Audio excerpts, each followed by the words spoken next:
8 ফেব্ৰুৱাৰীত ঘোষণা হ'ব SITৰ প্ৰতিবেদন ফাদিল হ'ব গৌৰৱ গগৈৰ পাকিস্তান লিংক আলী তৌকিৰ শেখৰ বিৰুদ্ধে ৰুজু FIR পুনৰবাৰ জনাইছো 8 ফেব্ৰুৱাৰীত ঘোষণা হ'ব SITৰ প্ৰতিবেদন আৰু ফাদিল হ'ব গৌৰৱ গগৈৰ পাকিস্তান লিংক এই সন্দৰ্ভত যেহেতু তীব্ৰ বিতৰ্ক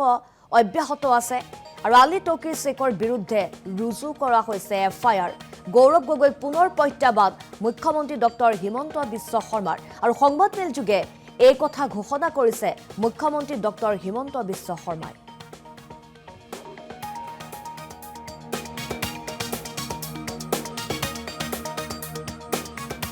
ফেব্ৰুৱাৰী তাৰিখে আমি আমাৰ এটা গোচৰ ৰেজিষ্ট্ৰেশ্যন হৈছিল আলী তৌকিৰ শেখ বুলি এজন ব্যক্তিৰ বিৰুদ্ধে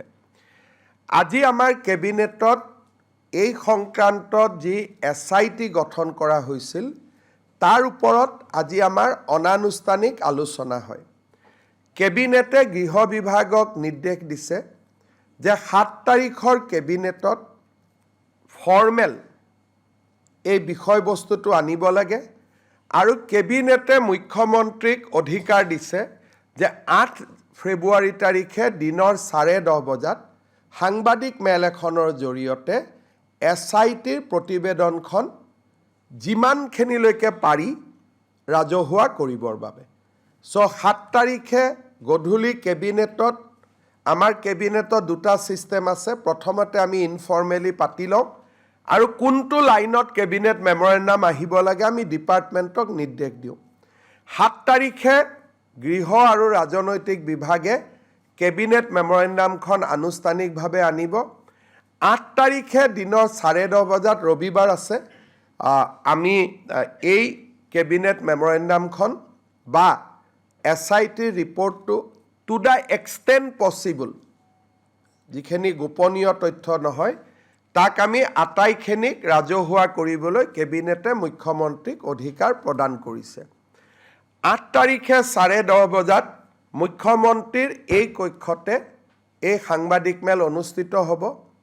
আপোনালোকক আমি আজিয়ে হাদৰ নিমন্ত্ৰণ কৰিছোঁ লগতে যিখিনি নেশ্যনেল প্ৰেছ আছে তেওঁলোকে যদি দিল্লীৰ পৰাও কোনোবা সাংবাদিক আহে বা আমাক আগতীয়াকৈ জনায়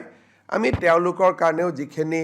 এটা নৰ্মেল যিখিনি ব্যৱস্থা কৰিব লাগে অহাৰ পাছ দিয়া সমুৱা যিখিনি কৰিব লাগে সেইখিনি আমি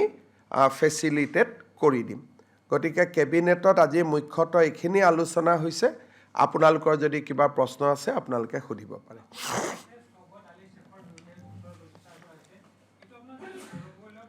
এইটো গৌৰৱ গগৈৰ লগত প্ৰত্যক্ষভাৱে জড়িত আছে আজি আমি কেবিনেটত আলোচনা কৰোঁ কেবিনেটত SITয়ে 3 গৰাকী ব্যক্তিক প্ৰত্যক্ষ ৰূপে পাকিস্তানৰ লগত সম্পৰ্কৰ অভিযোগৰ প্ৰমাণ দিছে আলী তৌকিৰ শেখ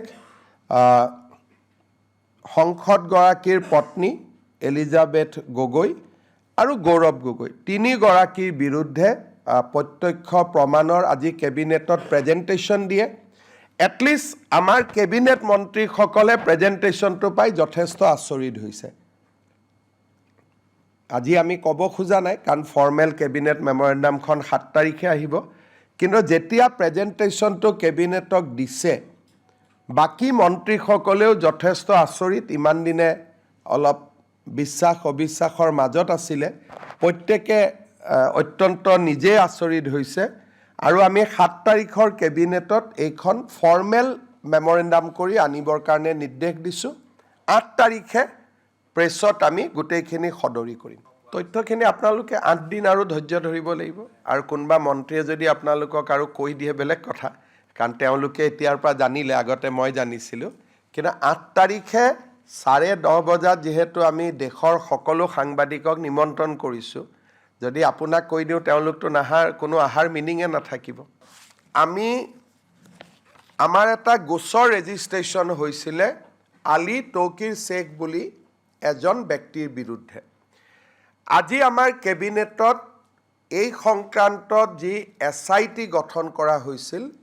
তাৰ ওপৰত আজি আমাৰ অনানুষ্ঠানিক আলোচনা হয় কেবিনেটে গৃহ বিভাগক নিৰ্দেশ দিছে